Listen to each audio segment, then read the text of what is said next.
Welcome to Split the Defense, where Jordan Webster, Ted Evans, and Craig Pearce talk about the NHL and all things hockey. Split the Defense Can be found wherever you listen to your favorite podcasts.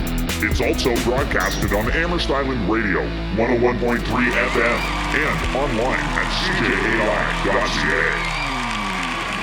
What up, what up, what up? Welcome back. Love you guys, love you all. We are here for Friday. Friday's edition of Split the Defense Hockey Podcast. We're going to chat Avs, we're going to chat Leafs, we're going to chat what the puck is happening around the rest of the league. I think CP's got some fantasy updates for us and a little bit of north of the blue line. So let's get right into Avs to start. Right. I understand it might have been a tough game for Thursday, but we aren't going to start there. We have to start at the beginning. So I want to go back to the Islanders game when they played. Peter Baugh tweeted, "The Islanders controlled most of the second period, but Colorado showed how explosive it can be with 2 goals in the final 43 seconds of the frame. The Avs lead 4-3 when they were down 3-2 46 seconds prior, 43 seconds prior." Yeah. So I have to ask you, when a goal is scored in the last minute of a period, does it affect the scoring team or the scored on team more? I think I'm going to have to say the team who's scoring the goal gets a boost more so than the other team gets like dejected or whatever, because sometimes it fires them up too, right? That's what that means, right? Butt hurt. Yeah, that's a good word for that. So I think because not all teams just get upset by that. Some of them get fired up by that. So as far as like which is affected, it's kind of a kick more, in the nuts. I don't know. Yeah, that's what I was going to say. For I don't sure, want to be the contrarian, but I feel like it's like so dismantling to what you've been doing for the whole period, right? And you feel like you're going back into the dressing room ahead, and then it's just like it must be hard to come back out in the next period with the same energy, right? I mean, that's what it's all about. I think some guys live for that, is playing from behind and playing in that mentality is, okay, boys, play like we're down by 1, even when we're not. But I think, like the Avs, especially in that game, I mean, sometimes it just opens the floodgates maybe that affects, I guess the answer might be both in that case, but I think it really gets you going, right? Like, gets you fired up. Depends if you're at home. Depends if you're, and I guess I'd be more fired up as the scorer. I think you were right at the beginning. The scoring team definitely gets more fired up. I feel fired up because on the other side, I'd be pretty fired up, but in the wrong way. Be pretty upset. Home and away might have something to do with it too. Like it might always affect the home team more, regardless. True. That's a good point. Yep. Yeah. For sure, home and away. And two, this was a case where the Avs were behind and scored 2 goals and ended up ahead. Whereas like a goal at the end of the period could be like you're down 4-0 and you end up 4-1, and because we scored at the end of the period, and that doesn't really affect anyone. But in this case, I think the Avs got a really good spark from that, because they went on to just crush that game. It was crazy. They ended up winning 7-4, and that was 15 regular season road wins in a row. So wow, going back to last year for Colorado, and Mikko Rantanen had 4 points. We just got to throw that in there too. Holy crap! I love it. He's having a great start to the year. So it's great to win at home, but why is it so important to be good on the road? Well, I think immediately there's the home ice advantage thing, all the things that fall into that, like the change, like the change advantage, the crowd behind you, things like that. All those factors, plus like coming away with those wins are almost like stealing one. It's not like you're expected less to win those, but if you can go back home with wins under your belt and you're playing to a crowd that knows you're winning, it's so nice to come home to your barn with wins from a road trip. Yeah, I think it also depends like where you are too as a team. Like a lot of the teams, like if you're having a rough time at home on a bad 5-game stretch, then sometimes it's great to get out onto the road, and then you might get the boost.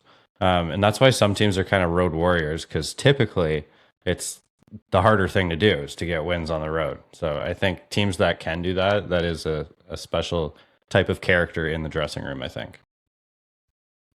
For sure. Right on, boys. Well, I wanted to know after if this was hard enough hitting news for you guys to comment on. This is just fun and funny, actually. The Avs haven't picked a post-game win song yet. Now, I didn't even really realize that was a thing. But is that important? Do you get a song if you win and you put a song on and it just feels like that win? Like, how do you know when to put a song on? Does it even matter? Do you just put on pump-up songs after? Like, how do you choose that? Are we saying that it's different than the goal song?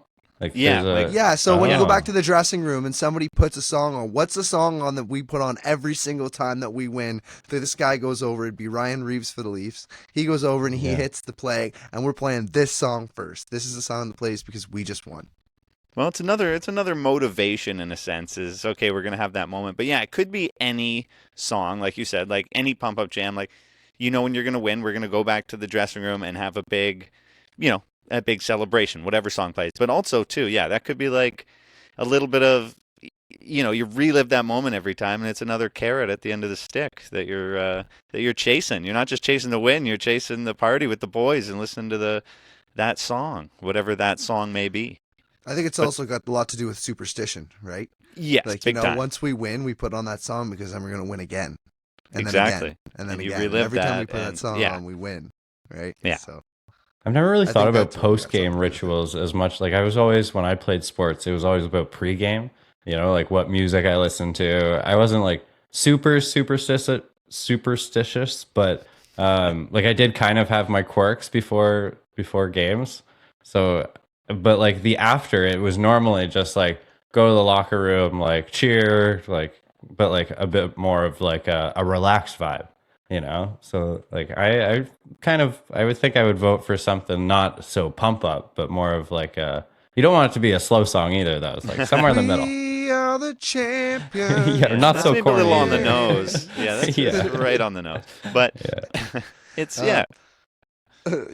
well, I actually don't even think it's important. I think it could be a different song every single time. Yeah, I mean, I like that point too. It's like at least you're going into a song, but the superstition and the reliving that moment every time with the team, doing that thing every time can be a big important thing for superstition and teams and winning. The win probably makes any song sound good too, so you could probably just throw anything on. That's a fair point, CP. So Bo Byram, he had his best game of the season against the Isles the other night. Jared Bednar says he was great tonight, just more assertive up the ice. Do you think Bo's back, or is there still something to watch there? That's going to tie into, we have Lehkonen, Johansson, Nichushkin, who had 2 goals. Lehkonen had 2 goals, 4 assists. Johansson had 4 goals, 1 assist. Nichushkin had 1 goal, 5 assists. Oh my God. Are those lines good after watching the 4-0 upset against the Pittsburgh Penguins on Thursday night? Yeah, so Bo was back big time in that game as far as confidence went. And he got, I don't know, I think it was a goal or an apple. He was on the score sheet finally, which was nice to see as well. And then, those lines were firing, obviously, everyone picking up. But I don't know, against Pittsburgh, Tristan Jarry shut us down. First start of the game, 30-save shutout. He was on his head the whole night. Like, it was tough to beat. And the guys, it's not like we didn't have the shots. It's not like they weren't out there trying, obviously. But that was our first loss of the season right there against the Pittsburgh Penguins. It's all right. It sucks to lose 4-0. Anytime you get shut out, it's not fun. But as our first loss, we still got a great record for now. A loss had to come eventually, right? Like, no team's going 82-0. Exactly. So you got pretty far into the season before you had to swallow that pill. That's right. Yeah. That's right. Up a bunch of points. You're in a good position, right? Yeah. We're still happy with where we're sitting, up in the mountains. Yeah. Higher altitude. I can't hear you up here. Yeah. So this is cool. In the offseason, Jack Johnson didn't just spend his offseason training. He also took a class at Harvard Business School online. That makes me pose the question, do you think at the end of this contract, Jack Johnson ends up in the Leafs or in the Avs front office? Do you think he ends Can't up get away on from the the Leafs, can you? Can Yeah. you? It always comes back.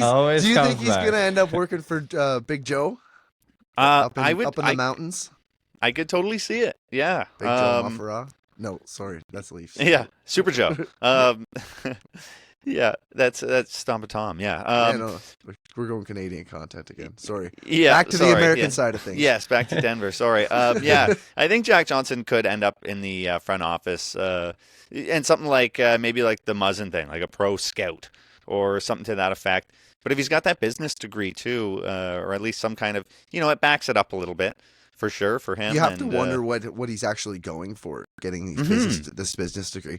Maybe he just doesn't know shit for shit, and he's just trying to figure it out, right? Yeah. But maybe he does know, and he's already smart, and he's just trying to go and refine the skills that he already has, and maybe actually take a real front office job somewhere in the league. Now, I think Colorado probably makes sense as a place for him to start off, though, doesn't it? Yeah, I think so. Having won a cup there. Getting traded away and coming back. We know his heart's here. We know we like Jack Johnson here. And Eric Johnson, too. But was Jack Johnson drafted by the Avs? No. I believe L.A. drafted Jack Johnson. She's been around a while. Could possibly be like a like hockey school that he wants to do after he's done playing. Like, there's a lot of businesses, too, that you can get into as a hockey player. That's not as juicy. But yeah, it's a good idea though to he's looking to his future at least. Yeah, that's right.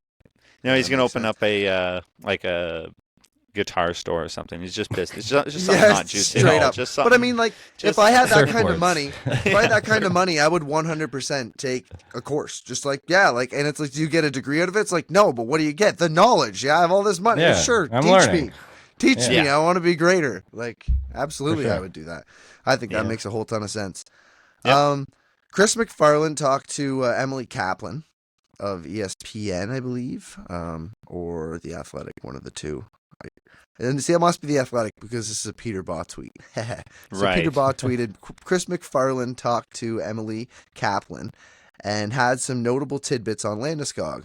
The team has received optimistic reports, but is being cautious, knowing his career hangs in the balance.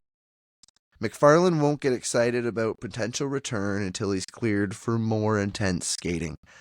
So, what do you think a Landy return does for this team? Is there any way that it messes things up if he comes back at like 80%? Is 80% Landy good enough to be in, or do you want to wait till? Would you think everybody should wait till 100% and make sure that he's 100% effective out there before he even tries to come back? Yeah, I mean, I think the latter for sure. You gotta wait, especially with a guy like Landy.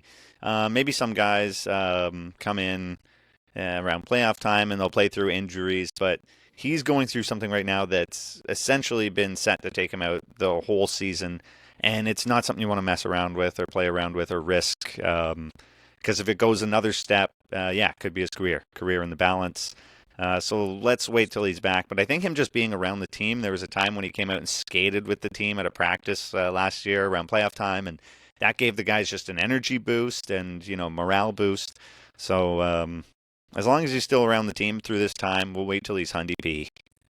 Yeah, especially when you're just getting your first loss this week. Like you're not really dying to get him onto the roster, right? Everything's going just fine. So why rush back a captain that you want for possibly 3, 4, maybe more years after this season, right? So I don't think there's any reason to rush him back anytime. So if you go into the playoffs and the Avs get in and he's 90%, do you bring him back or do you wait? That's tough. I think that's the point when you bring him back. Yeah, there might be if they're risk it potentially there's still a 10% chance he could re-injure it. Right. I mean, there's probably even a chance. You mean 10% of re-injury? Like 10% chance. Well, if he's not conditioned, that means he's going to be pushing. He's going to be working harder because he's going to want to keep up.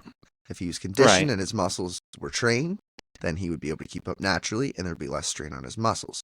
But he's going to put more on everything because he's not there yet. So Yeah, if he's playing through there it, is a yeah. chance. That's what I mean. Yeah. And so he's good. He feels strong, but he can feel that he has to work harder. So he's 90%. He's not quite that 100% where he can go out and take the longer shifts and grind in the corners as long and as hard. He still will, because that's the kind of guy he is.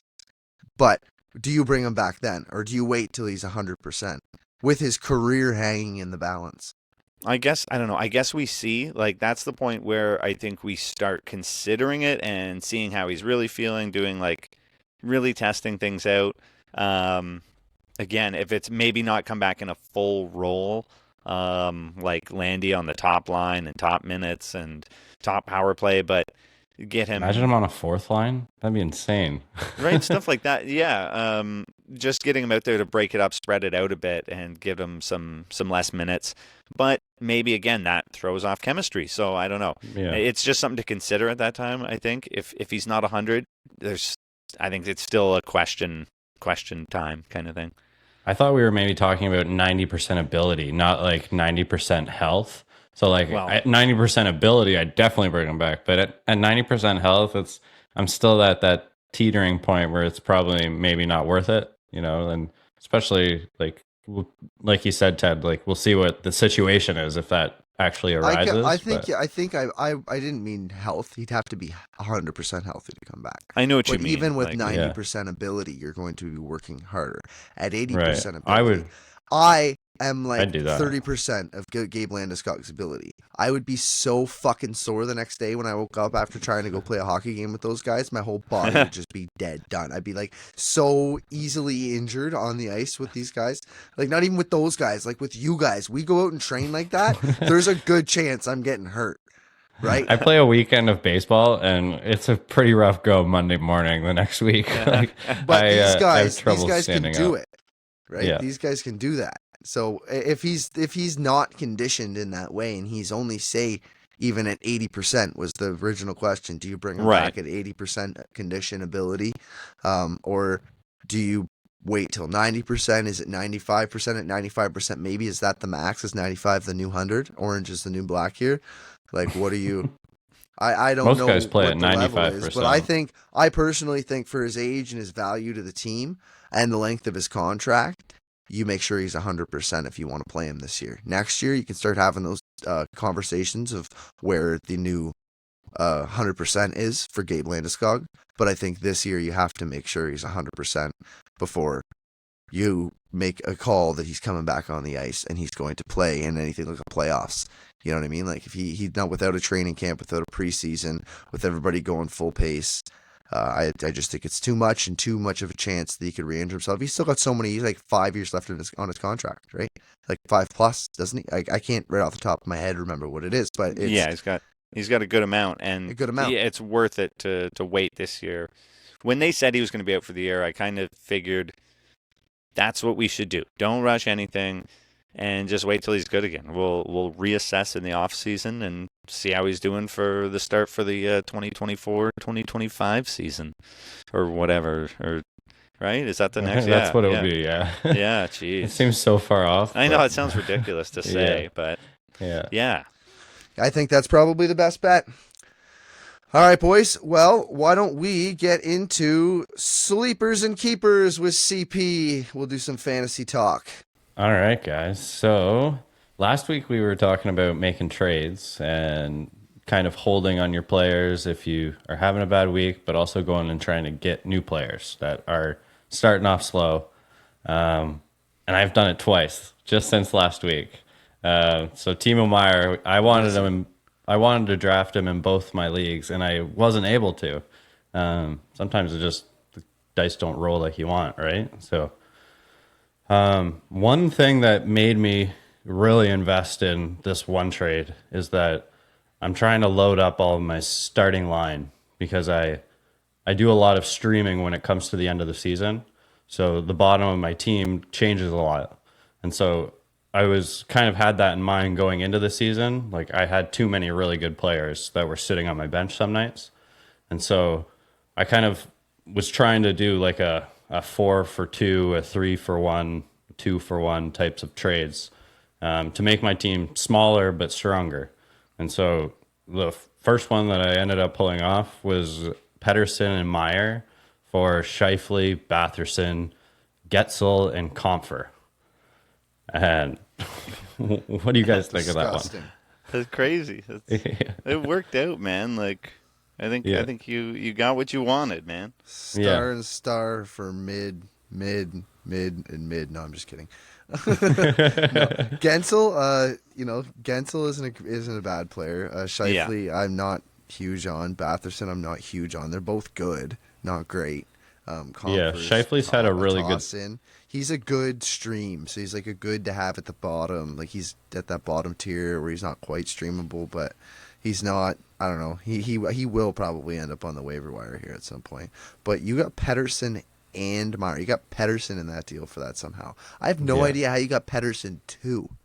Yeah, dude. Yeah, I mean it was one of those where I actually was like I had offered him trades with both players individually.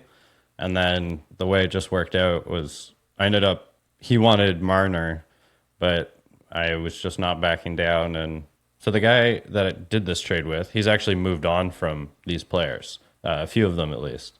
And so this is kind of a case where he's used this trade to kind of get what he wanted. So I'm not sure if he had that worked out beforehand, but he's also a guy that trades a lot, so I wouldn't be surprised. And then it's funny because in my other league, I was able to get Meyer for just Jake Getzel. And this is one where someone had warned this player or this fantasy guy about like that I wanted Timo Meyer, someone that listens to this podcast. And so I already had I was already coming like with a disadvantage. And so I don't know why he even accepted this really, because they were telling him like, no, try and get one of his best players. And it was a long shot, and I don't know. He just hit I think he sent it to me even. So maybe that was him thinking he was going for one of your best players, and maybe I'm not just as high on Jay Getzel as some people. He's good, like he's a great player, but I mean, Timo Meyer, man, I don't know. If Pittsburgh has a good year, Gensel will have a lot to do with it. Let's put it like that. Sure, if Pittsburgh doesn't have a good year, Gensel will have a lot to do with it. Yeah, and I'm relying on kind of Timo Meyer possibly playing with Jack Hughes and racking up a lot of points that way, but that can also go the other way. Timo Meyer does have 5 points in his last 3 games, though, so it's looking like things are going pretty good. And Pettersson was playing good from the start, so I mean, I was kind of trading for him at a high anyway, but kind of an example of how you keep kind of negotiating with people and it sometimes works out.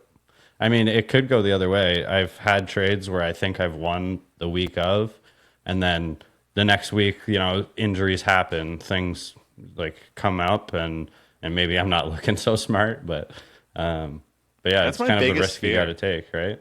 Yeah, no, exactly. That's every time I draw, like I'm drawing up trades and like about to offer and then backing out so many times in our league because of like just that fear of like, is this actually a bad trade for me? Am I going to really regret this?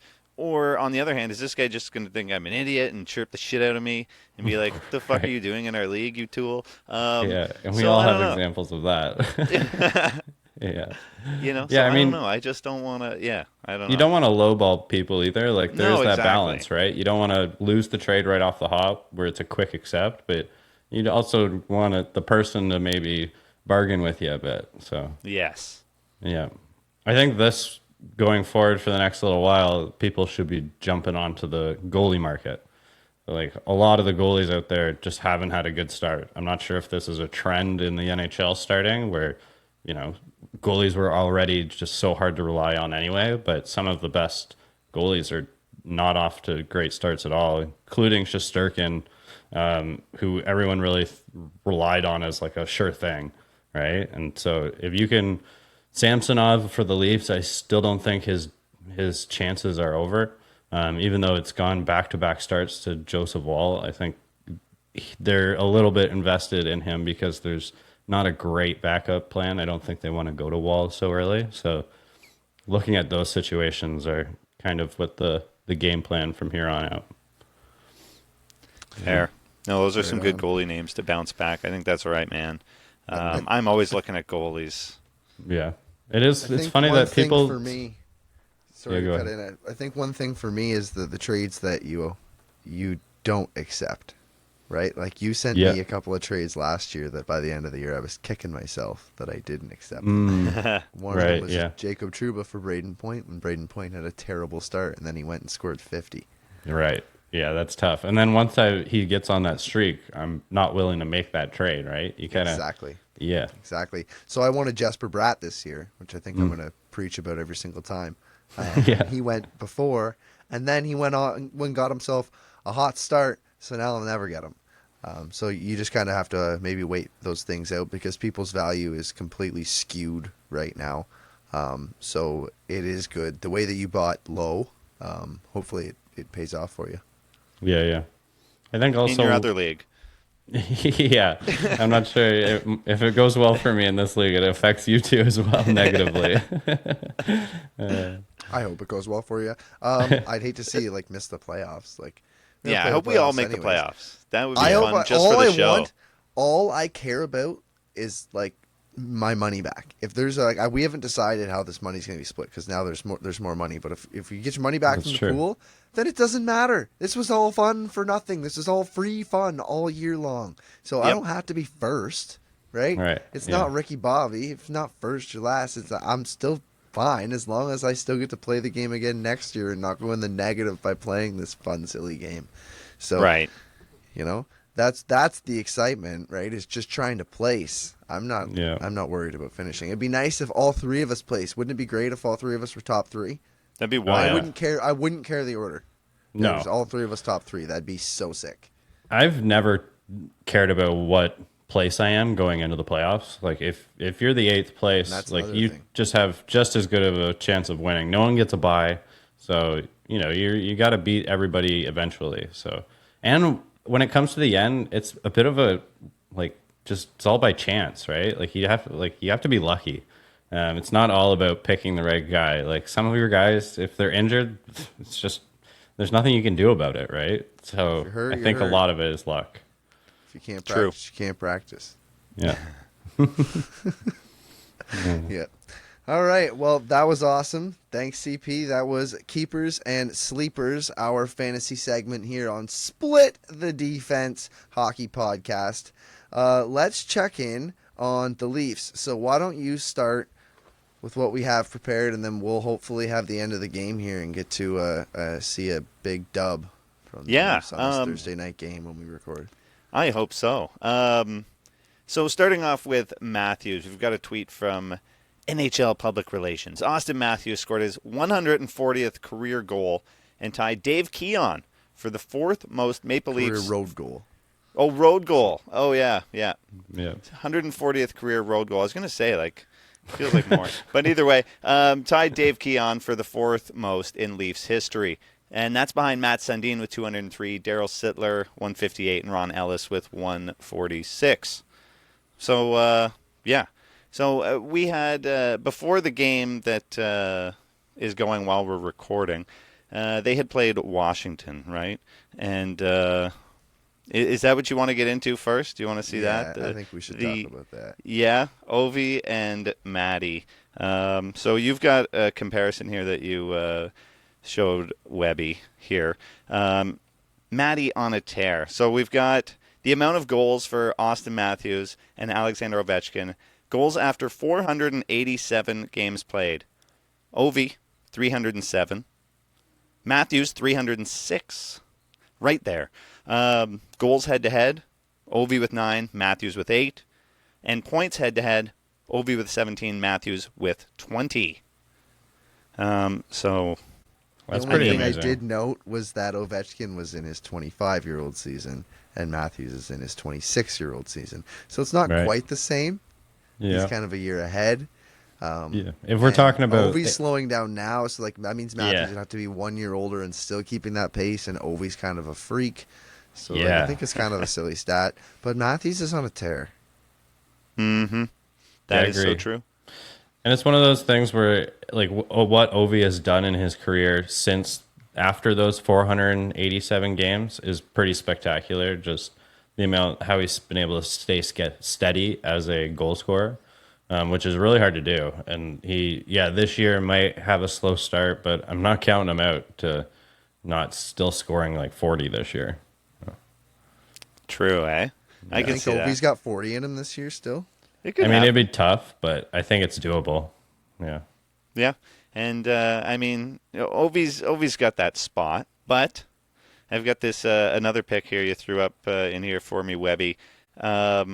Matthews on a weekend at Ovi's, you called this. I like that. That's awesome. So what do you got on that? What do you got on Matty's positioning and his goal? Frank Corrado broke this down so good, and I had to ask, how can you leave a player that wide open?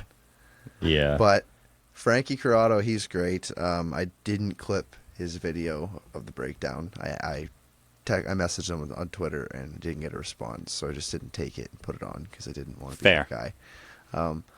But he showed how tired the defenders were and how you can tell who's going to be covering who in just a couple of passes, and that's why you pass it around. So they're passing it around, seeing who's covering Matthews.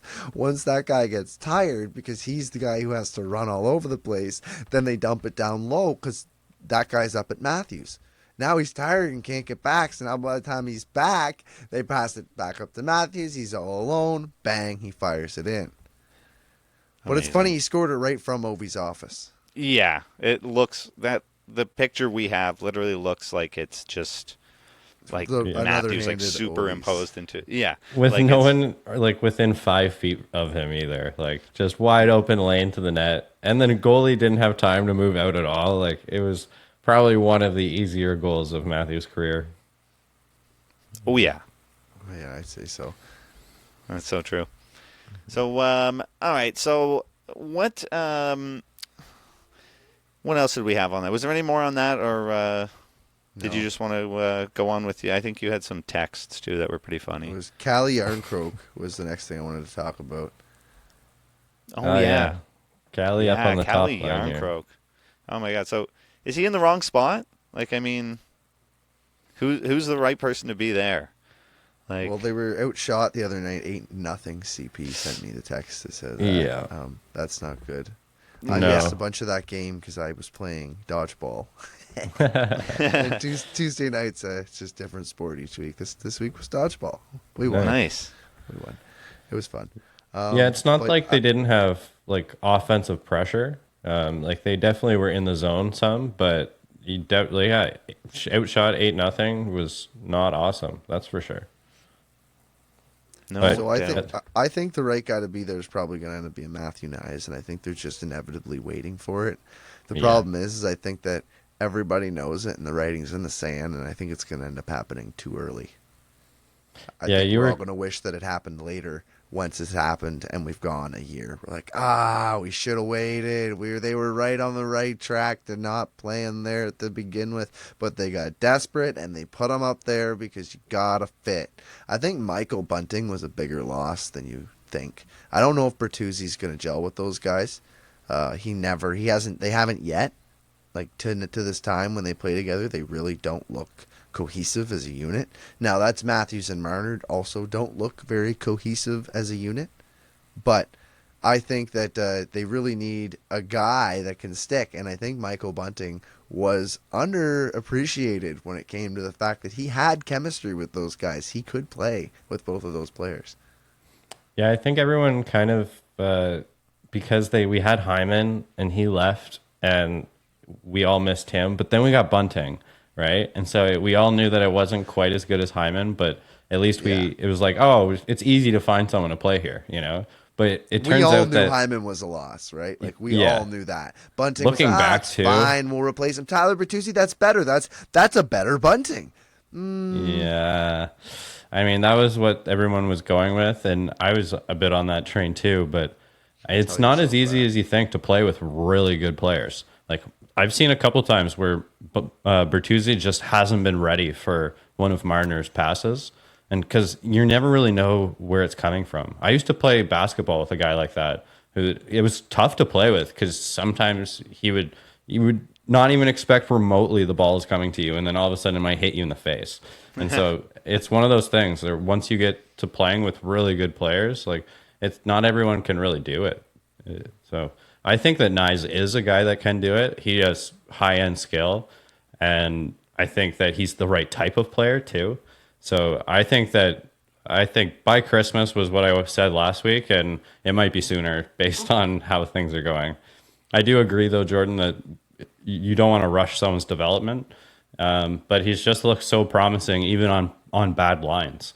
And so I think that if he's put on and that's going to be the problem. That's going to be the problem. They're going to bring him up. It's going to be by Christmas. You can't have him by Christmas. It can't be. It can't be this year in the playoffs. It can't be. He's got to be a part of that dynamic third line that comes out and wins this. They got to figure out the top six without Matthew Nyes. Next year, put that pressure on him. This year, shelter him and let him eat. Let him feast. Let him thrive, not survive.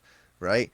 So I don't know. Maybe he will thrive up on the top line, but I fear that you burn him out, or maybe that's the wrong word, but maybe that he gets figured out. And he is a player that isn't used to playing 82 games either. Like coming from college, it's a way less workload. So coming down to game 8 or even 65, if he's been playing minutes like on the top 20 minutes, that might be tough on his body, regardless of how big he is. So that's something to think about too.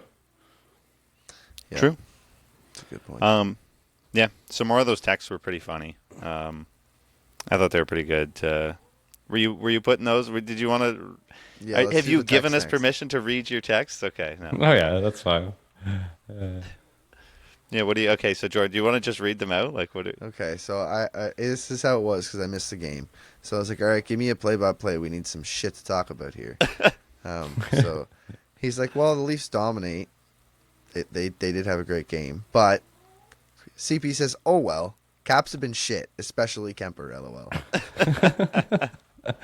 So does that change how we look at this game? I mean, I don't think it's a game that you can say that it was built all by the Leafs' skill. The Caps aren't really a great team, and I don't think that was one of their best. And it still ended up being they had. I didn't write down how many shots, but almost triple the amount of shots that the Leafs did. But Kemper on 13 shots or something, he let in 4 goals, and so that's tough, Trash. He's got a cup though. Got a ring. He does. Yeah. He played well for us for that. He year. played Fun. okay for you. He didn't do anything spectacular. That's true. Literally, Kemper is the model. When they had Kemper, that's the team you can model. Well, you don't need a great goaltender to win the Stanley Cup. Yeah. Right? And now the Avs do you remember have that Georgie. whole campaign? It was after they won the cup, the discourse all over the internet and whatever was, you don't need a great goaltender to win the Stanley Cup. Look at the Avs. I mean, Vegas kind of showed us that too. They did it by committee, right? I think 4 different goalies played for them. True, but those goalies played out of their fucking minds. Yeah, they did play really well. Darcy Kemper finished with an 8 something at the beginning of his save percentage, I think, in the playoffs, and they won a cup. Yeah. So for sure, he definitely wasn't the reason. I'm going to go into the next text that you had here. You said the rest of the teams have been good after the first period. The Leafs had 6 shots until 5 minutes into the second. So the Leafs don't start on time again, eh? Yeah.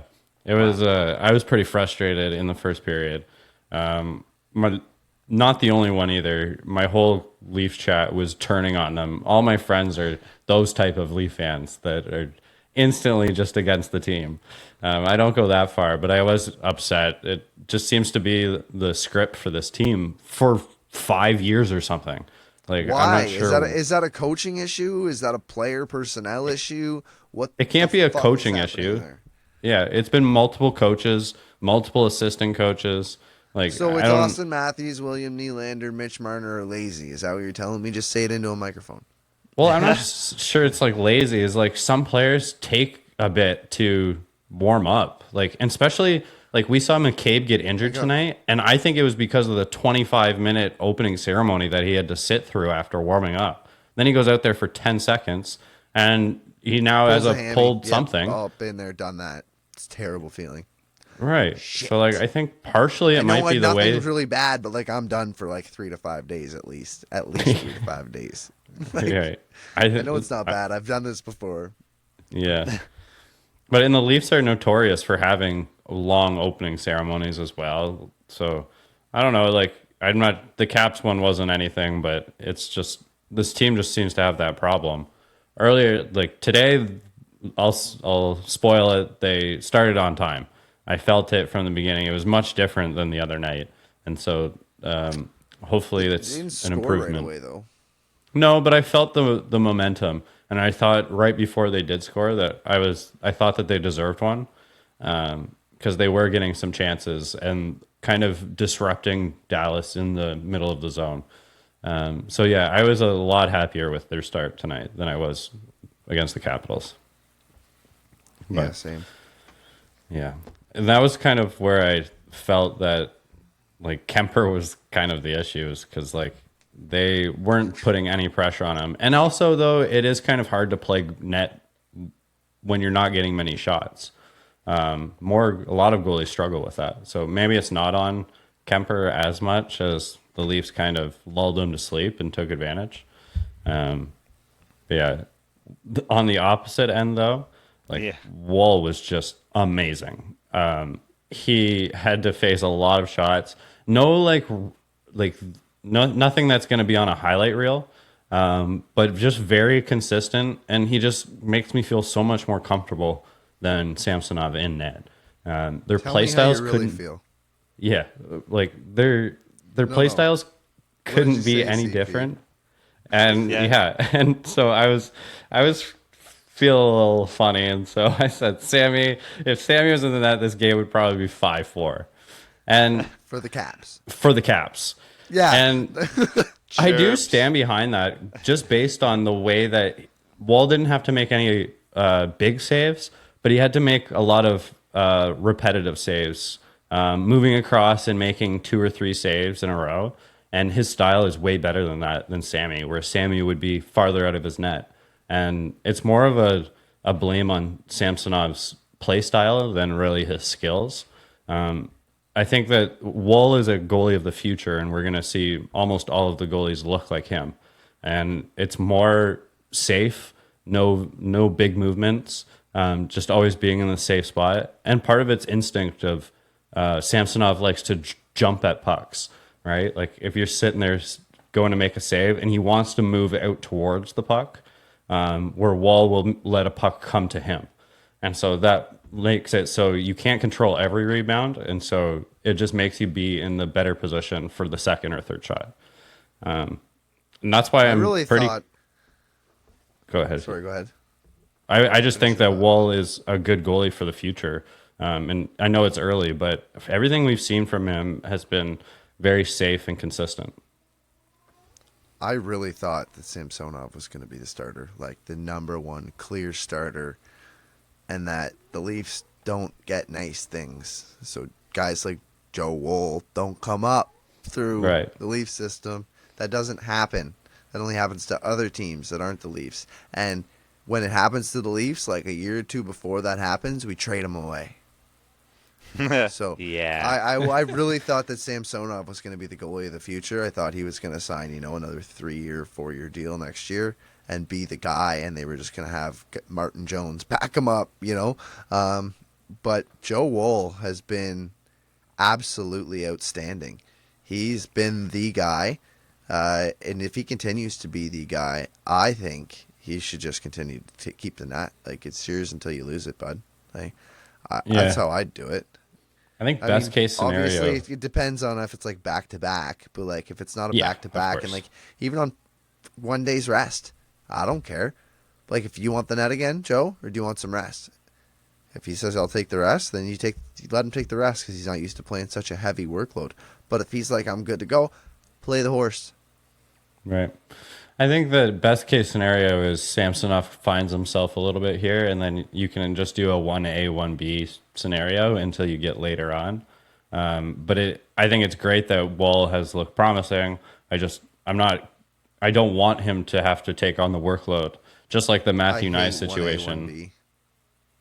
Yeah, it works for some teams. It really doesn't for others. Like, obviously, we saw Swayman and Olmark. Right. Dream scenario. And that's like 1A and 1A plus. Exactly. I mean, that's hard to compare. It's like but not fair. It's like, how come they got Dominic Hasek and Patrick Waugh on the same line? Yeah.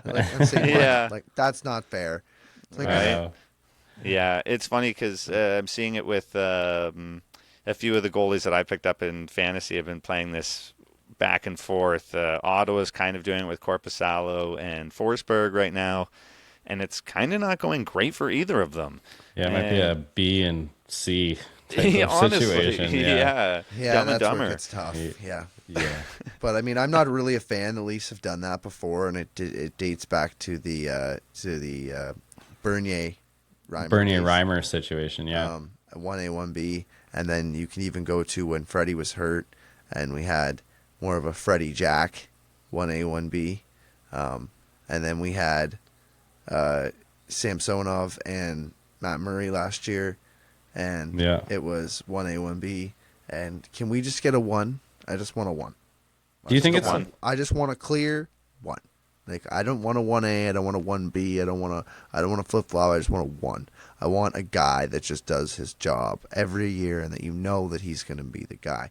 That's what I want for the Leafs. I mean, obviously, we want nice things in life, and we can't always get them. And you can't always get what you want. Yeah. Do you think it's like the competition's too much for goalies, and they want like a team to rely on them? Or do you think it, like, because everyone seems like to think the competition is good for goalies, but maybe we're finding out that it's not, unless you're best friends like Allmark and Swayman. That's a huge part of it. I think it's a big confidence thing for a lot of guys, even if they feel like, oh, you can get the rest, oh, you can do a half and half. It's like, man, some guys just want to be that one, even if they might not be touted as the one. They want to win it. But yeah, those guys are good friends. Yeah. Also, like, money might have part of it too, because if you get paid way more for being the one. If you're the 1B, you're getting way less money. And it sucks for when a team like, look at Seattle, Joey Decord is playing way better than Grubauer, and the team is playing way better when Decord's in net. They're scoring more every time he plays than Grubauer. And people are like, oh, is he going to steal the thing? And it's like, well, Grubauer makes so much and Decord. But what do? You play the goalie who's playing better, right? Do you want to win or satisfy your bank? You play the best goalie. It doesn't matter the money that you have tied up. People make mistakes. Yeah. Like, right. You play the best player. Agreed. Yeah, you don't like this. We talk about the salary cap way too much. It shouldn't dictate which player is actually going to be in the lineup. You know, if the cap works, like, you just play the best players regardless. You know, it's too bad that none of us in our conscious life actually know a time where we could care about how good a player was. That's all you need to care about is what does he play like, and is he good? Because, like, even if he's like kind of like, I'll put him on the fourth line, like, he's making $5 million, but I don't give a shit. Put him on the fourth line, he's great. But now it's like his contract literally dictates on how we look at these players. Yeah, like, you're like, I mean, you look at like Tyler Seguin this year. Like, Tyler Seguin's he's got a huge contract. Do you think he's worth that money, like, for his contract? No, not necessarily. Why do we talk about that? But if he was an $850,000 player, would you think Tyler Seguin isn't one of the best fucking players? I want him on my team. Yeah, he's like the best player. He's, oh my god, right? Yeah. So that's why I was so excited for Drew. That's the crazy thing. He's the same guy, no matter what the number is attached to him. Yeah. He's the same guy at that cap. So if we didn't have to worry about the numbers, take Tyler Seguin. Yeah, take Tyler Seguin. But, like, right now, you're like, oh, no, because he's kind of, like, declining and he makes too much money. They didn't have to worry about that. Like, our dads didn't have to worry about that. Yeah. But you just liked the team or you didn't. You know, it was all about the play. Like the player or we didn't.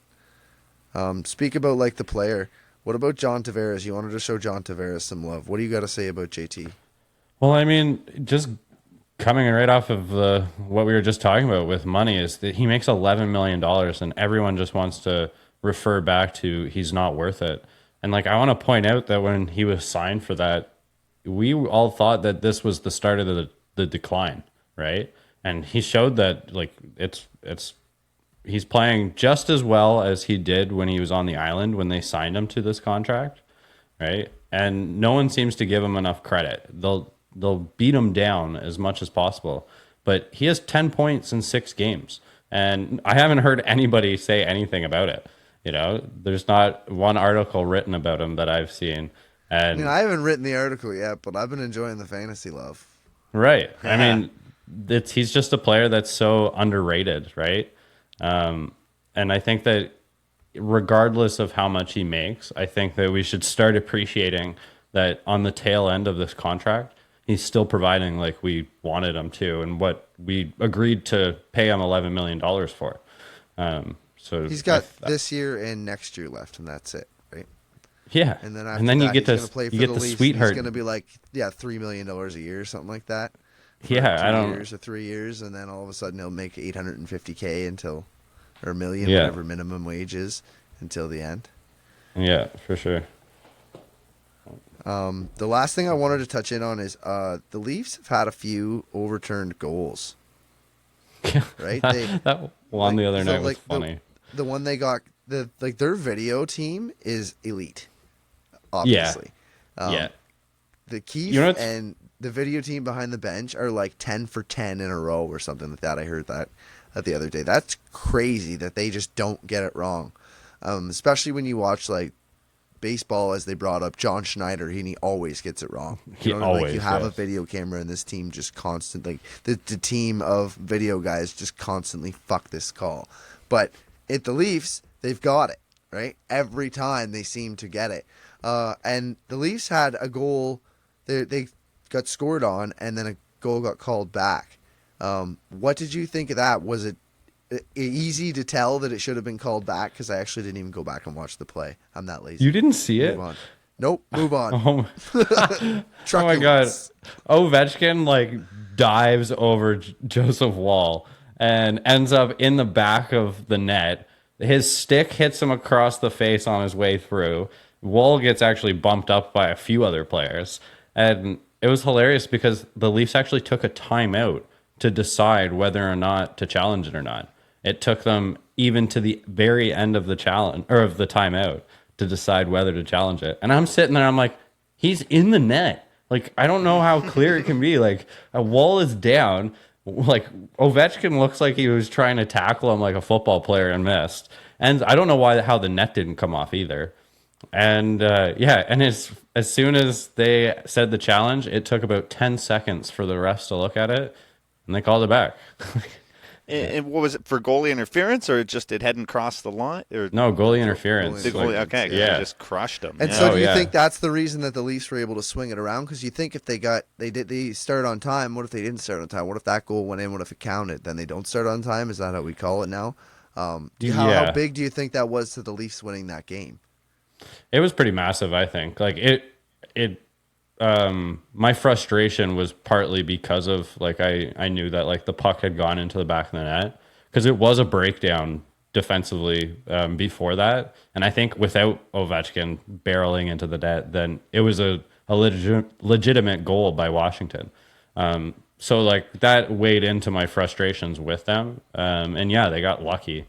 I'm not like you can't really tell. It's like one of those things that you can't really see into the future, but or see into the past, whichever this one actually is. But you can't see into the past. Yeah, the past that never happened. I'm not sure how you say that, but like hindsight is always 20/20 kind of thing. Is that what you're trying to say? Yeah, but like if the Caps had scored that goal, I don't know what the actual outcome would have been. Right. Right. Okay. Yes. Yeah. Exactly. Like the what ifs. Yeah. Yeah. But yeah, they got lucky. There's no question. But, yeah.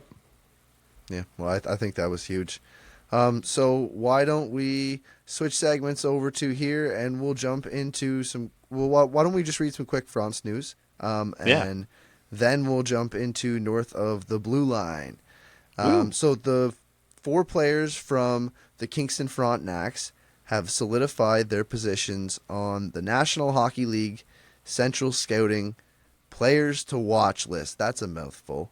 for the 2024 NHL Draft among a total of 161 Canadian Hockey League players. These Frontenac's players include centers Gabriel Frasca and Christopher Thibodeau, along with right wingers Jacob Battaglia, I think is how you'd say that, and Matthew Soto. I love Matthew Soto. I watched him play. He was playing on the third line that night, but he's a spark plug. He's a good player. Nice. And he scored the night that I was there. So you got to love those That's guys sick. even more than they score the night you're there. So that's pretty cool, eh? Yeah. So That's really cool. You know what I said we're going to do north of the blue line, but there's some crazy stuff going around the league, so we got to talk about what the puck is happening, boys. Yeah, let's do that. Yeah, awesome. All right, so I want to start with an Elliot Friedman tweet about something we talked about last week.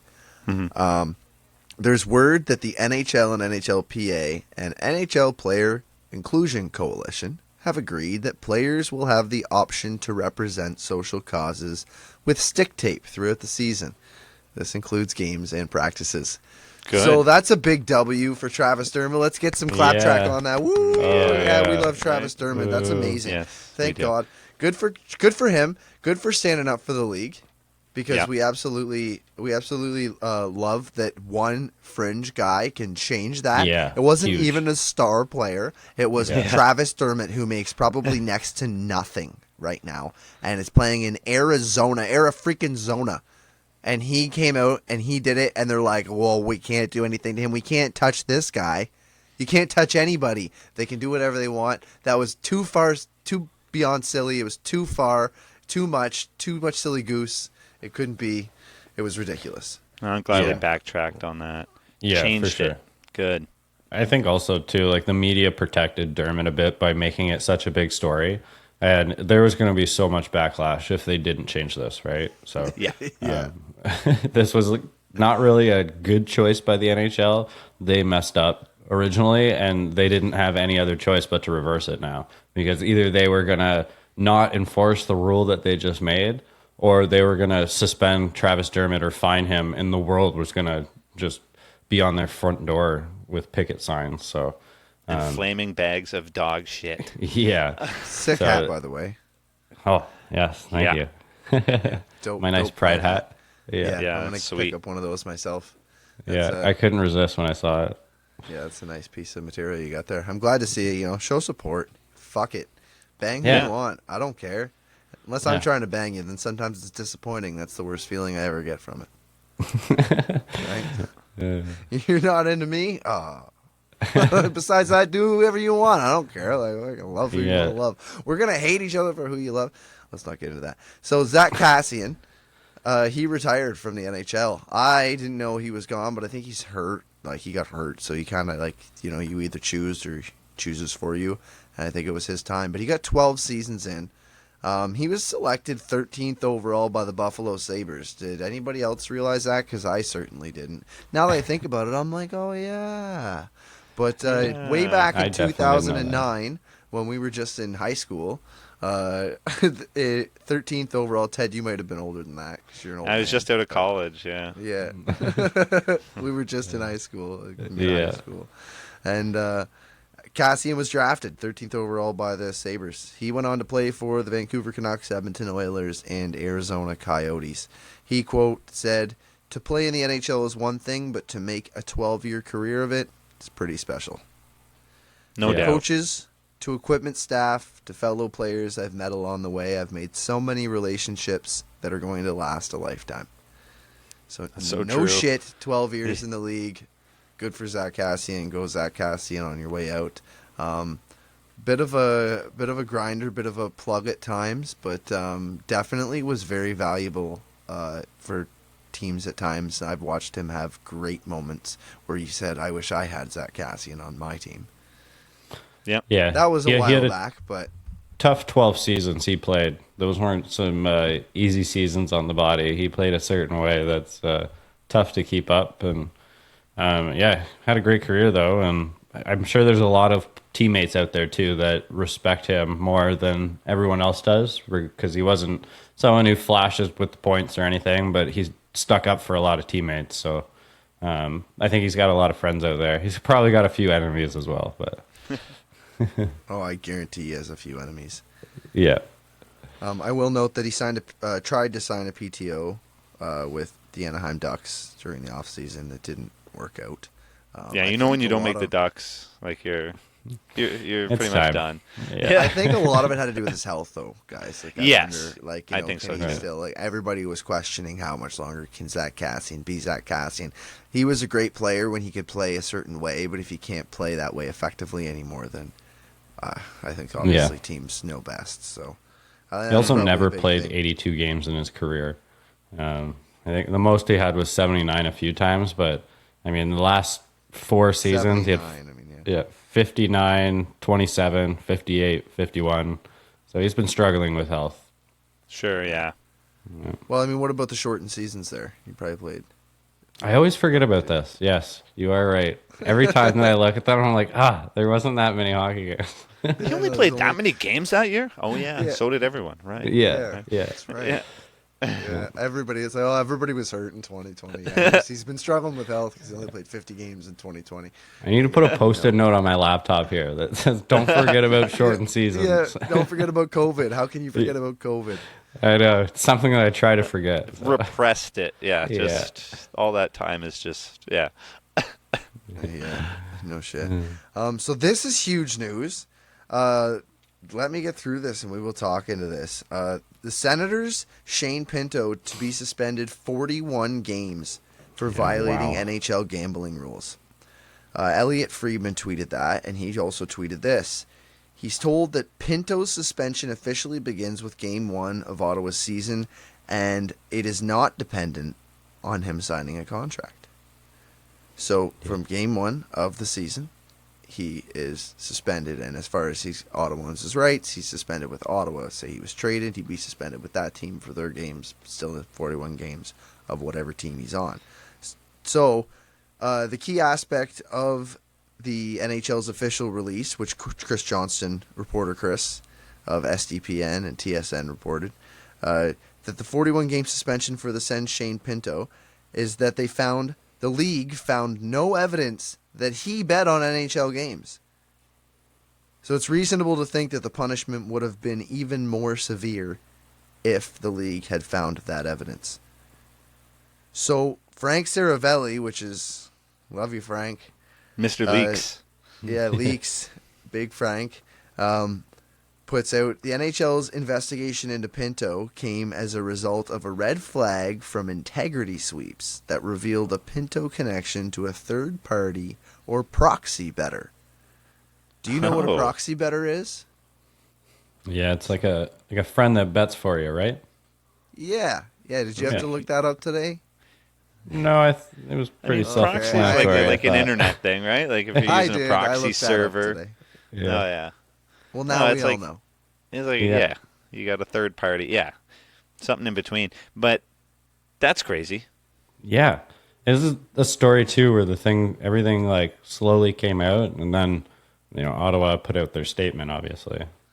Yeah, Ottawa released a statement, and it's pretty long, but it reads, "We were made aware of the National Hockey League investigation into this matter, and additional information was made available to the club upon completion of the league's investigation yesterday.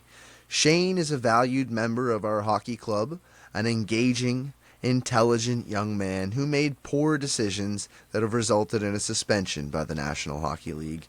We know he is remorseful for his mistakes. The Ottawa Senators fully support the NHL's rules on gambling. While saddened to learn of this issue, the entire organization remains committed to Shane and will work together to do what is necessary to help provide the support to allow him to address his issues, and become a strong contributor to our community. When the time is right, and with the league's blessing, we will welcome him back into the organization and embrace him as one of our own." So they're like, we don't care. Yeah.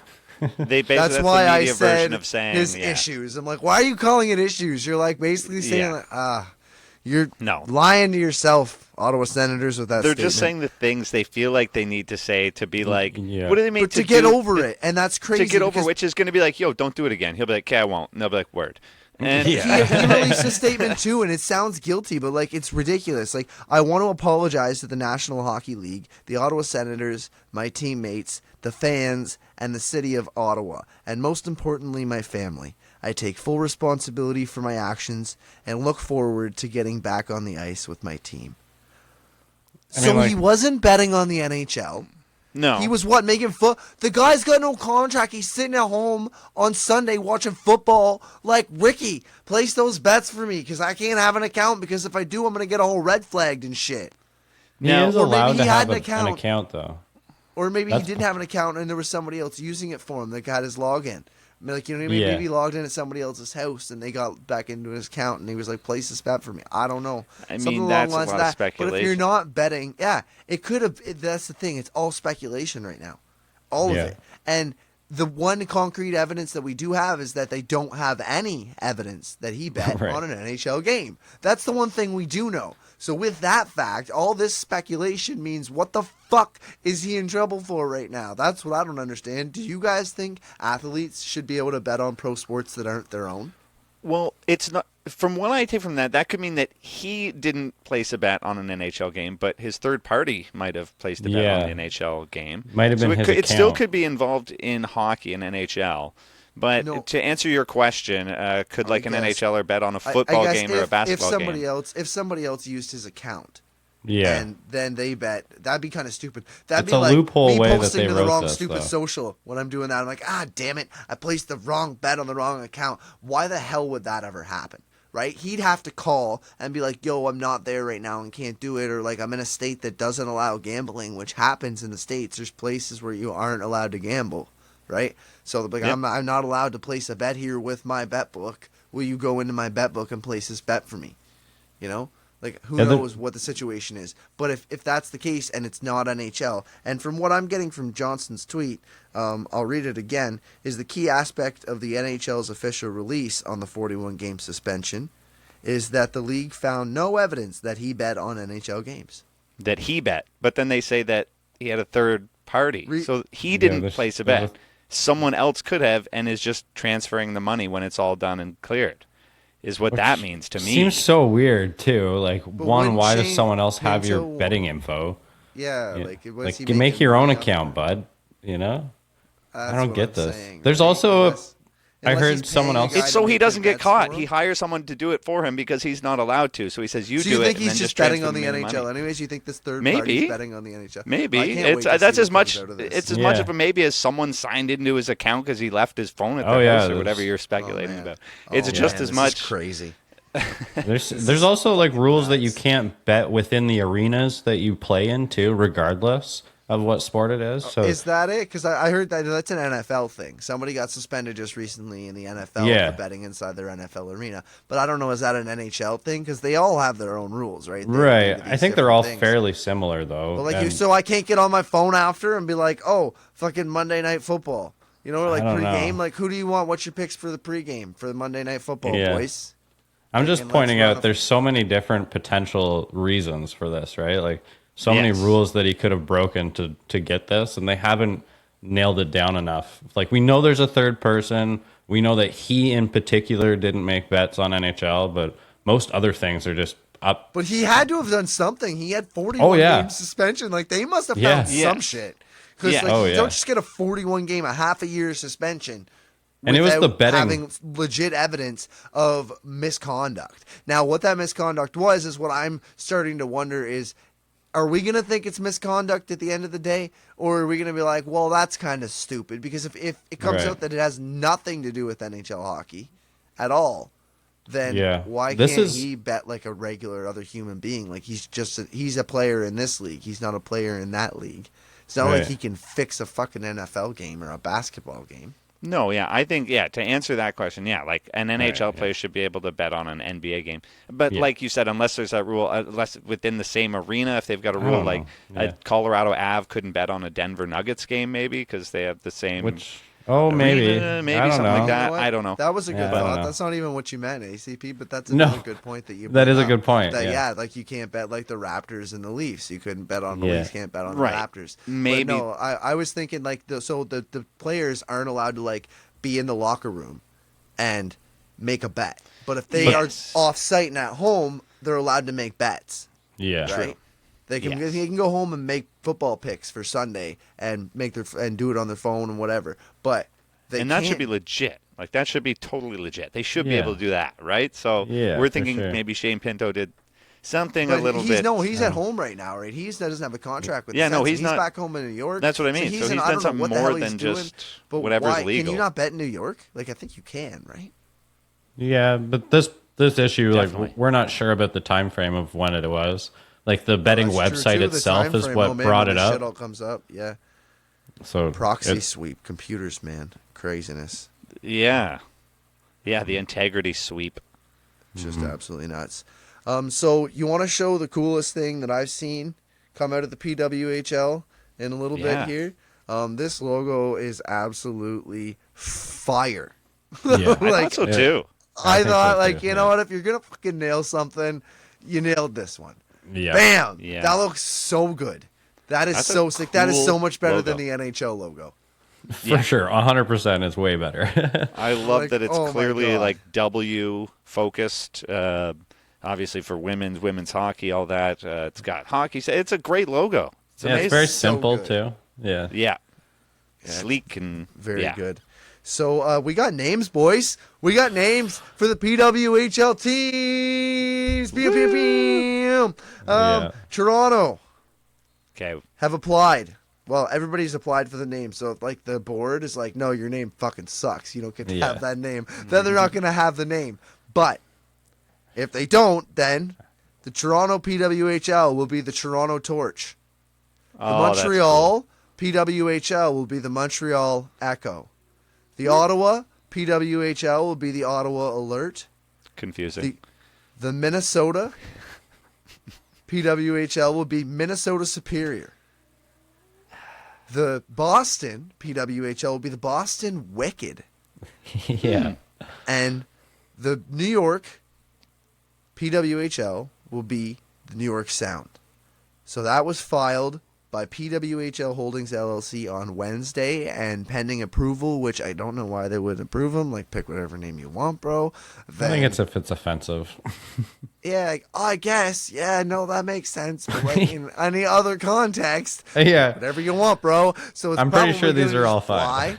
Yeah, these are going to fly, and that's going to be the names of the original 6 PWHL team, which is going to be the first Super League women's hockey league that's been in my lifetime.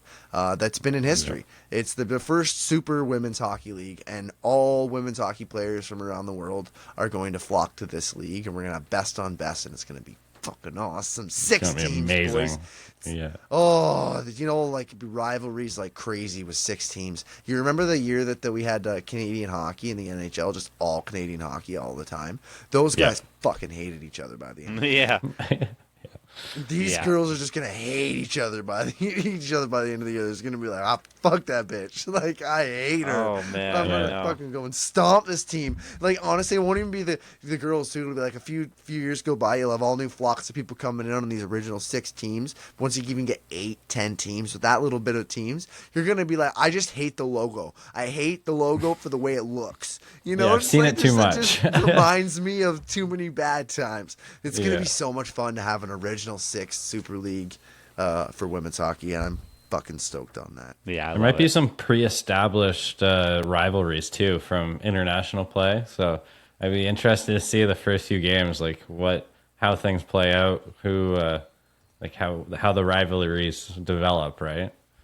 So and with true. these names, I want to hear more about what they're like, where they came up with the name, because like they're not immediately obvious, a lot of them, so I'm excited to hear just like, why is it Toronto Torch? Is there a reason for this, or Montreal Echo? I'm not like I want to hear the rest of the story here, and then I'll judge these names a bit more. Yeah, and who got say in where those names came from? Did they come right from the board and the suits? Did the players? The players that were drafted? Because like these guys are the founders, right? They're the founding fathers of this team. When it comes to Legends Row, it's going to be probably a few of these drafted players on each team. I mean, it's definitely going to be. I would say, you're going to have Marie-Philippe Poulet, who will have played in Montreal.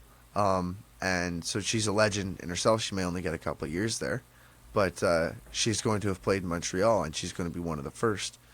So you wonder, does she get a say in the Montreal Echo? I was wondering, I'm kind of surprised the Montreal team doesn't have a bit of a francophone or French Canadian, touch to the name. Like even the Montreal Canadiens, they have the E. It's spelled with, not Canadians. It's Canadian. Yeah. So I'm wondering if Echo means anything, or if it does have an extra, or if it's just, that one is a little bit confusing to me. I found Ottawa Alert also a little bit, Alert is a name of a city as well. Minnesota Superior is like a lake. True. Lake Superior. I was thinking that too. Minnesota's got to do with the lake.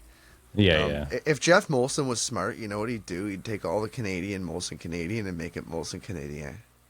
Because he owns the Habs, right?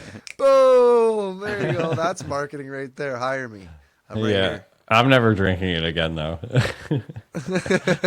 That's a fair point, though. Too. Yeah. No, only in Quebec. All the Quebec cans. Right? That's probably is. In Quebec. Yeah, that's a good call. Not in Ontario. In Ontario, we still leave it Molson Canadian, and then obviously all across the other provinces and in the States, if they get Molson Canadian, I haven't a clue. But you just in Quebecois, then they can have Molson Canadian. Yeah, there you go. Tabernacle. All right.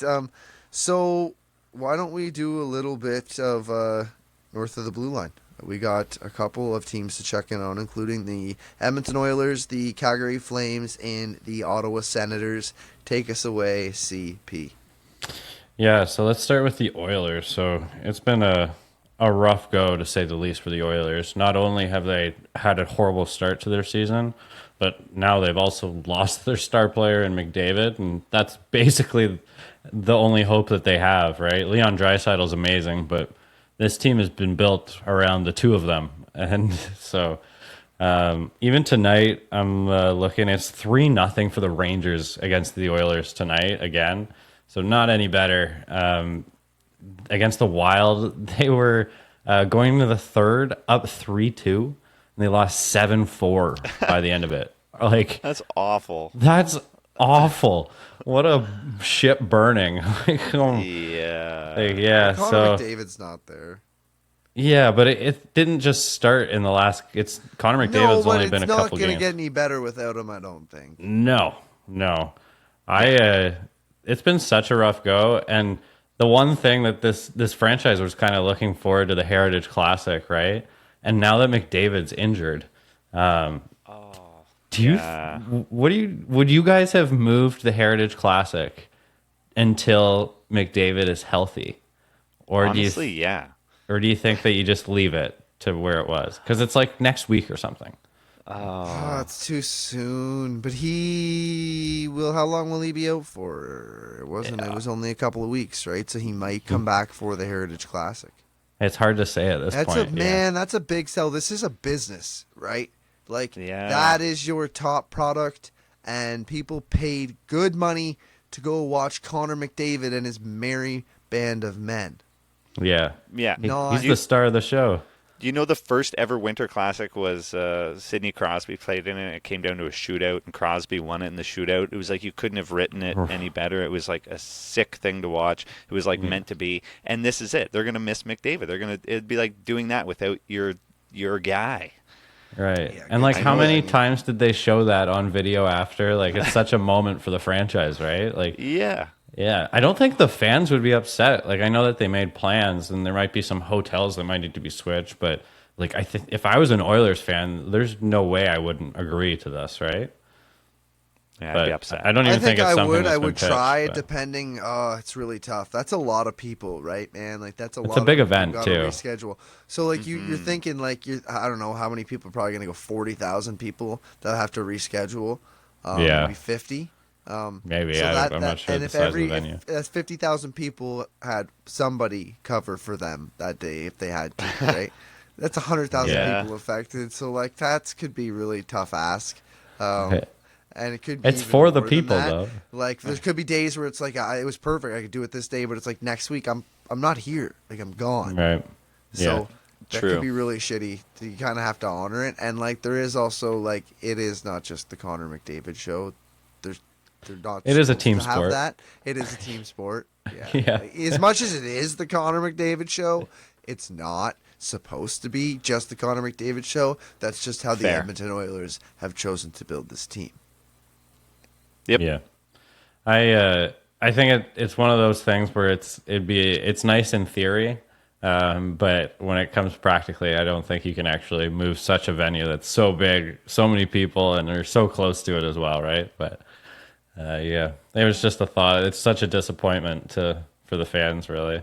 Just the season for them, and also now just what a kick in the pants that your star player won't be there for this big event. So They could all turn it. They turn it all around though. They could still make the playoffs and then go deep. oh yeah, it's not too late for them, but Two of the best players in the world on their team. So Yeah. at any time when McDavid comes back and they go on a run, we're all going to be like, "Oh, there it is." Right? That's what we've been waiting for. yeah. So. They are currently 31st in the league based on points percentage. That was before the games tonight, but it looks like they'll stay down there with the loss. Maybe they'll be 32nd. So, yeah, rough go. Tough. Yeah. Another tough team out west, the Calgary Flames. What the fuck? Yeah, we don't have to. We kind of. It's the same segment as we did last week, basically. Yeah. Nothing's changed. Yeah. This is a tough team to watch right now. I know, yeah, and it's actually starting to split the room. It seems like Zadorov came out during media day and was kind of like saying that he needs total buy-in from the team, and he's not sure that it's there.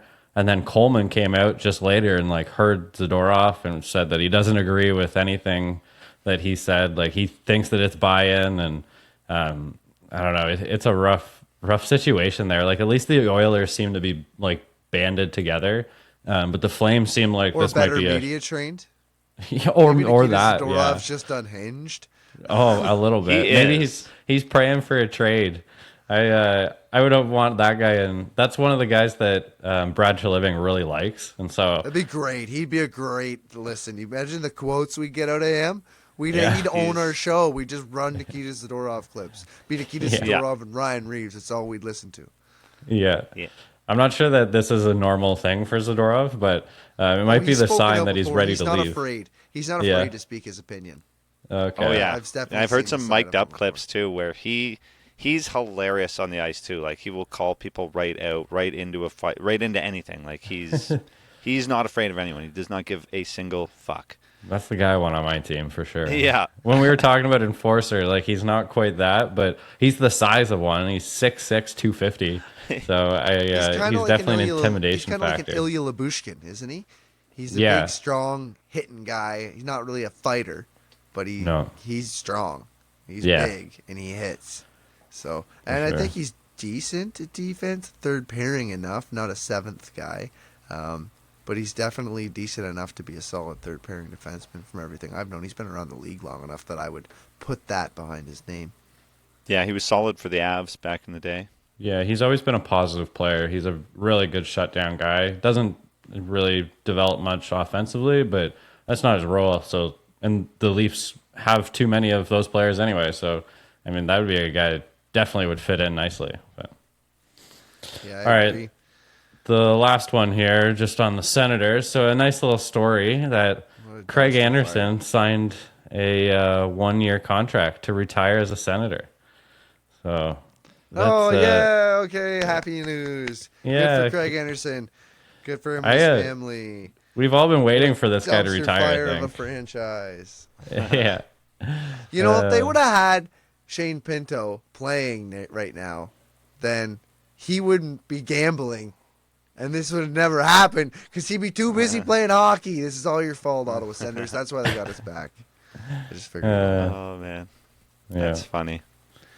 Anyways, that's great for Craig Anderson. He played for a really, really long time, and I actually didn't even realize he was a Colorado Avalanche until one day Ted What? Meyer. We were doing the show. And That's what I was going to say. Well, I told you. You meant that. And I'm coming up and I'm talking about Craig Anderson. I'm like, he's probably going to retire. This is last off season or at the beginning. Yeah, it was this off season, I think, right at the beginning of the year. And And all of a sudden I'm like, oh, he was a Colorado Avalanche. Holy crap, this guy's played for everybody and he's been everywhere. I did not realize how great of a career Craig Anderson had. I just remember him in Ottawa destroying the Leafs because for some reason Ottawa's a great team, but only against the Leafs. Yes. Yeah, definitely. My biggest memory, though, is Matthews. That's the goalie that Matthews scored the 4 goals in his opening night on. So I think they exchanged like sticks or something that night. Craig Anderson was a good sport about it. So yeah, that's awesome. Seems like he would be a cool guy about that kind of stuff. Yeah, he loved playing too, because even just to the end, like in his 40s, being just whatever starts he can get in Buffalo, and obviously just a love of the game. So yeah. Absolutely. So you have here that he was the best Sen goalie in history with 202 wins in more than 400 games. Yeah. Oh, wow. For the Senators. He played 400 games for the Senators. Holy shit. Amazing. This guy played a lot of hockey. He did, yeah. He was like, he was the oldest player in the league, and the only reason Mark Giordano's the oldest player in the league now is because Craig Anderson doesn't play anymore. Yeah, because the last season was last year.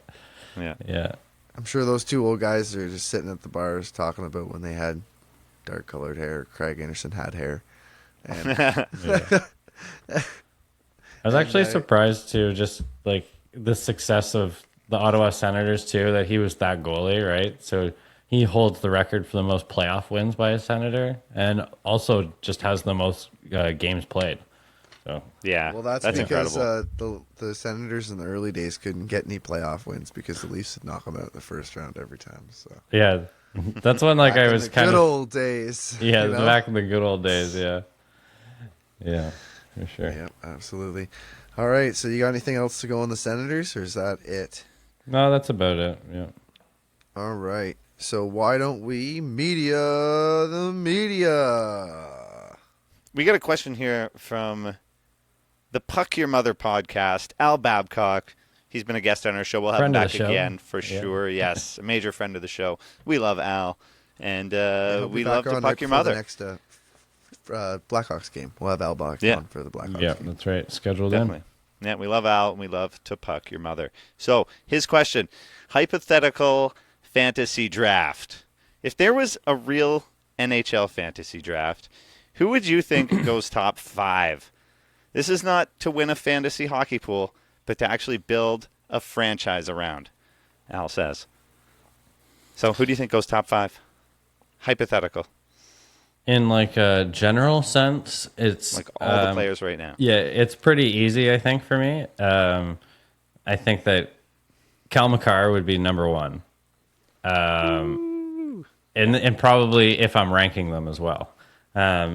Then I would just go off of the best centerman after that. He's the outlier on defense, but then I like building a team around a centerman. So, Connor McDavid, Austin Matthews, Nathan McKinnon, and am I at 4 now? Yeah, that's 4.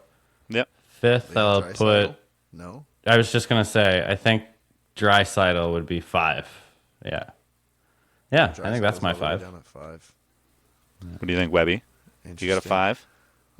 Pretty similar. I had to put Cale Makar first, only because it's so valuable to have a D that plays the way that Cale Makar does. He's so good defensively and so good offensively, like elite in both categories. You have a lot of defensemen who can play one side or the other really well, and the other side pretty good. But this guy, he's just so well-rounded that you'd have to think that any franchise that was trying to build from the ground up, that would be the first guy that would go, because it's like you're getting your top scorer and a defenseman. So like you get 2 positions in one almost, right?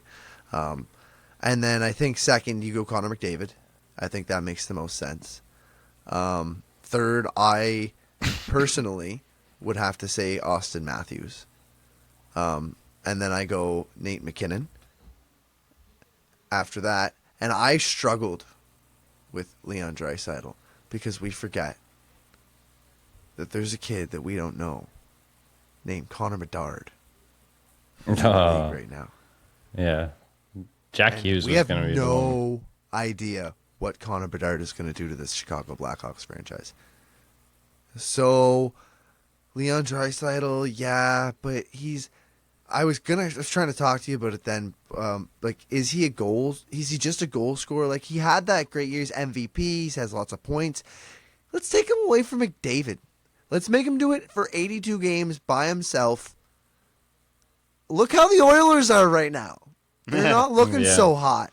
So I don't know. Is he still scoring 3 goals a game? Does he have 14 points right now? After I don't know. He might be.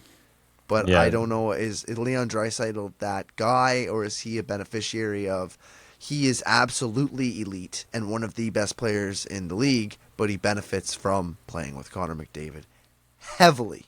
Not that Matthews doesn't benefit from Marner, but I think that Matthews is he's got a thing. It's like Ovechkin and Crosby 10 years ago. You know what I mean? Like, Ovechkin was an elite player because he had a thing. He was top 3 because he had a thing. Right? He was the elite goal scorer. Now Matthews, in my opinion, is the man. We also have notables like David Pastrnak. He would have been great. He could have been in that top 5 too, right? Like, he winger is though, an elite, and he's a winger, right? But at the end of the day, you want to pick the best player that you think is going to be good from here out. We're not picking them from the rookie day. Right, so who's going to be good for the rest of the time? Because Ovi'd be a great pick, and Sidney Crosby's a center. But what about 10 years ago? Right, Sidney Crosby would have been the top of our list. We'd have been I remember the time. Is it Ovi or is it Crosby or is it McDavid? Right. Remember that conversation?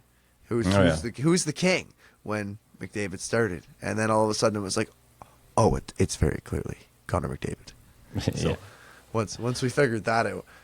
That all changed, and Sidney Crosby's kind of declined. He's still Sid, still does Sid things, but he's not on that list either, right? So it was really hard for my 5th pick because it kind of gets subjective after that. Even 4, I felt like putting Austin Matthews wasn't very clear, 3, putting Austin Matthews wasn't very clear, and I had to put Nathan MacKinnon right away because it's kind of like a 3A and 3B. That's kind of depends. Same with me. What you want. I honestly McKinnon might be ahead of Matthews without my bias. So the top 2 are definitely locked. Makar, I think we can agree on. And then the second will be McDavid. But after that, I think that's where it kind of gets to be your opinion. Yeah, and for mine, to throw mine in finally, I would say, McKinnon goes 3rd for me, and then Matthews, and then Jack Hughes. Yeah, nice. Is mine. Right. That was the one that I would debate about too. Yeah. So I mean, New Jersey really has had a turnaround, right? And that has a lot been on the back of Jack Hughes, but he does have a lot of good players playing with him, like Nico Hischier, namely. He carries the team though. That guy's an animal. Yeah, he's an absolute animal. And you know what? He's got the charisma. It does. Carry franchise as well, so he can be your franchise player. I think that's a great 5th pick, Jack Hughes, for sure. Right on, boys. So that's a wrap for another Friday edition of Split the Defense Hockey Podcast. Jordan Webster, Craig Pearce, Ted Evans. We love you all. We'll catch you all again for Tuesday's episode, and we'll be broadcasting that on Amherst Island Radio like we do every week, so there'll be no fucks, so you can show your kids that one. We'll talk to you then. Peace. Peace.